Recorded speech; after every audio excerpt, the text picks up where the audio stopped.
আমার ভাইয়ের ছিল পিত্ত পরিচয়, ছিল পরিবার, তবুও স্বৈরাচার সরকারের কারণে আমার ভাইকে বেআইনি ভাবে দাফন করা হয় রায়ের বাজার বুদ্ধিজীবী কবরস্থানে। আজও জানি না আমার ভাইয়ের কবর কোনটা। আমার ভাই 18 জুলাই বাসা থেকে বের হয়েছে, বের হওয়ার পর তার ফোন বন্ধ হয়ে গেছিল। তারপর আমরা কোনো খোঁজ পাই নেই। 34 দিন পর জানতে পারছি যে আমার ভাইকে ওই 18 জুলাই রাতেই স্বৈরাচার সরকারের পুলিশ বাহিনীরা তাকে টর্চার করে, গুলি করে, তার শরীরে ছিটা গুলি দিয়ে বুক ঝাঁঝরা করে ফেলছে, এমন ভাবে মারছে যা বলার ভাষা নাই। ছবিতে দেখতে পারতেছেন। তারপর নাকি ছাত্ররা ঢাকা মেডিকেল নিয়ে গেছে।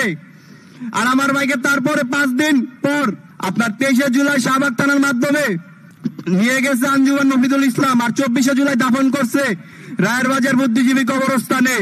আর হাসিনা ও তার সন্ত্রাসী দলদেরকে বলতেছি, দেখ হাসিনা, দেখ সোহেল রানা, শহীদ সোহেল রানা বেয়ারিস না, সে ওয়ারিস।